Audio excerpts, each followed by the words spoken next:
Hello दोस्तों, आप सभी को प्रभु यीशु मसीह के नाम में जय मसीह की, परमेश्वर के नाम की स्तुति और महिमा हो। फिर से मैं आप सभी का स्वागत करता हूं हमारे एक और नए वीडियो में।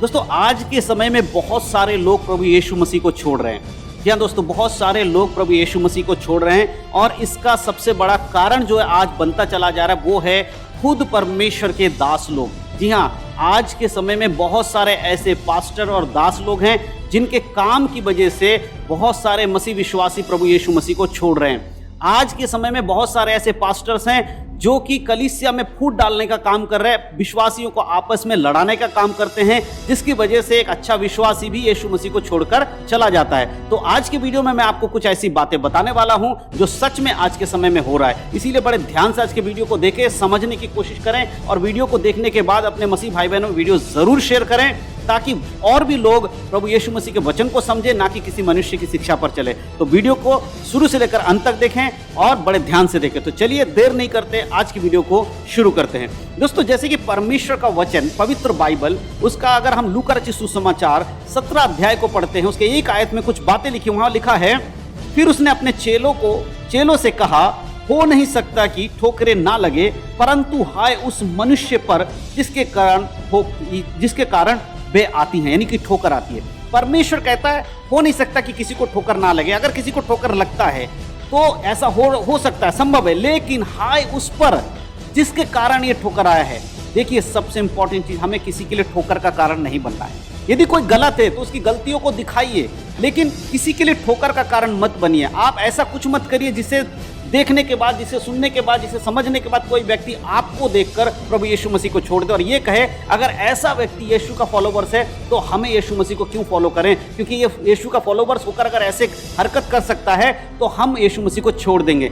ऐसी नौबत कभी नहीं आनी चाहिए। कोई अगर गलती करता है, कोई विश्वासी अगर गलती करता है तो एक पास्टर का काम उसकी गलतियों को दिखाना, उसको समझाना, उसको चिताना। यदि वो नहीं मानता है तो उसको छोड़ देना, लेकिन कोई पास्टर ऐसी कोई हरकत ना करे जिसकी वजह से एक विश्वासी प्रभु यीशु मसीह को छोड़ दे। लेकिन आजकल बहुत सारे जगहों पर यह हो रहा है कि पास्टर के वजह से कलीसिया में लड़ाइयां हो रही हैं। आज कलीसिया के टूटने का कारण पास्टर लोग बनते चले जा रहे हैं। बहुत सारे पास्टर हैं, सबकी बात नहीं कर रहा हूं, लेकिन बहुत सारे ऐसे पास्टर हैं जिनकी वजह से कलीसिया में फूट पड़ रही है। मैं व्यक्तिगत रूप से भी ऐसे पास्टर्स को जानता हूं जिनकी वजह से आज कलीसिया खत्म हो चुकी है। बहुत सारे लोग आपस में लड़ाई करते हैं, एक ही कलीसिया के विश्वासी होने के बाद भी उनके अंदर प्रेम नहीं है। कारण क्या है? उनके पास्टर ने एक विश्वासी को उसके खिलाफ भड़काया, दूसरे विश्वासी को उसके खिलाफ भड़काया, और ऐसा हुआ है और आज भी हो रहा है। इसीलिए बड़े सावधानी के साथ आपको परमेश्वर के वचन को जानना बहुत जरूरी है।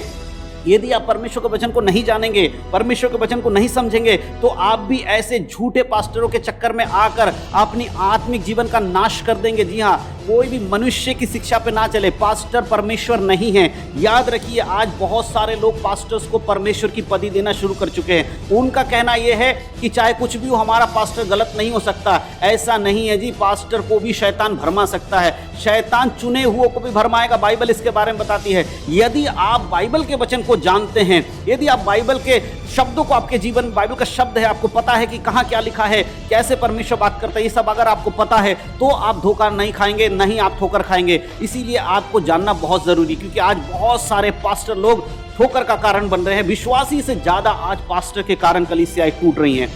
पहले हम सुनते थे कि विश्वासी लोग आपस में लड़ते हैं, लेकिन आज के समय में पास्टर लोग आपस में विश्वासियों को लड़ा रहे हैं और अपना ही ईगो को, वो उनका ईगो हर्ट हो जाता है, इस वजह से वो विश्वासियों को लड़ा देते हैं। एक विश्वासी से कहेंगे वो तेरे बारे में ये कहता, दूसरे से कहेंगे वो तेरे बारे में ये कहता, ऐसे करके वो आपस में लड़ाई कर रहे हैं। और ऐसा मैं सच बता रहा हूं क्योंकि मेरे सामने ऐसा हुआ है। अगर हम एक पास्टर की खासियत देखें तो सबसे पहली चीज परमेश्वर का वचन कहता है, एक अध्यक्ष यानी कलीसिया का अध्यक्ष कोई बनता है, उसके अंदर क्या क्वालिटीज होना चाहिए।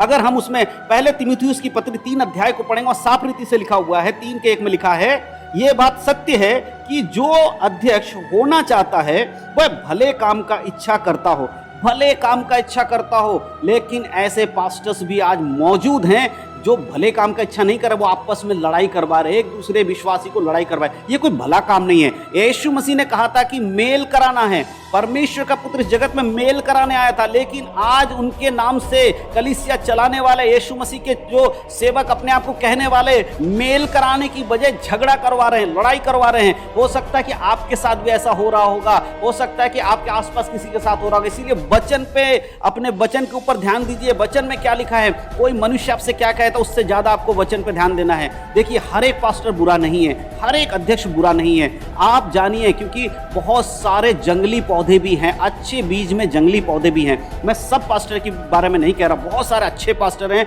जो अपने जीवन को पूरी रीति से प्रभु की सेवा के लिए दे रहे हैं। उनके ऊपर चाहे कितनी भी विपत्ति आ जाए, कितनी भी मुसीबत आ जाए, तब भी वो कलीसिया की एकता के लिए काम करते हैं। आज ऐसे बहुत सारे पास्टर्स हैं जो गरीबी में रह के प्रभु की सेवा कर रहे हैं, उनके हालात बहुत बुरे हैं, तब भी वो लोगों को सुसमाचार सुना रहे हैं। आज बहुत सारे ऐसे पास्टर्स हैं जो सताव सह रहे हैं, जो लोगों की मारपीट सहकर भी यीशु मसीह के नाम को ऊंचा उठा रहे हैं, अपनी कलीसिया के लोगों को सच्चा वचन सिखा रहे हैं। लेकिन मेरे प्रियो, इनके बीच में बहुत सारे ऐसे पास्टर भी हैं जो सिर्फ और सिर्फ अपने मतलब के लिए कलीसिया चला रहे हैं और लोगों को लड़ाते हैं ताकि उनका नाम बने। ऐसे लोगों से बचे। प्रभु का वचन कहता है कि जो कोई अध्यक्ष होना चाहता वो भले काम का इच्छा रखता हो। अगर आपके पास्टर या आप जिसको जानते हैं यदि वो भले काम का इच्छा नहीं रखता तो आप समझ जाइए वो प्रभु के वचन के अनुसार नहीं है। दूसरा वो आयत कहता है, ये अवश्य है कि अध्यक्ष निर्दोष हो और एक ही पत्नी का पति संयमी, सुशील और सभ्य, अतिथि सत्कार करने वाला और सिखाने में निपुण हो। परमेश्वर कहता है एक अध्यक्ष के अंदर ये गुण होने बहुत जरूरी हैं कि वो निर्दोष हो। लेकिन दोष लगाने वाले ऐसे बहुत सारे पास्टर्स को आप जानते होंगे या आपने देखा होगा जिनके जीवन में खुद वो गलत काम करते हैं, खुद वो दूसरों के झगड़े करवाते, लड़ाई करवाते कलीसिया में। तो कैसे वो परमेश्वर के चेले हो सकते या कलीसिया के अध्यक्ष बन सकते? क्योंकि निर्दोष होना बहुत जरूरी है और एक ही पत्नी का पति होना चाहिए। आगे कहता संयमी होना चाहिए, पर पास्टर को बर्दाश्त करना आना चाहिए।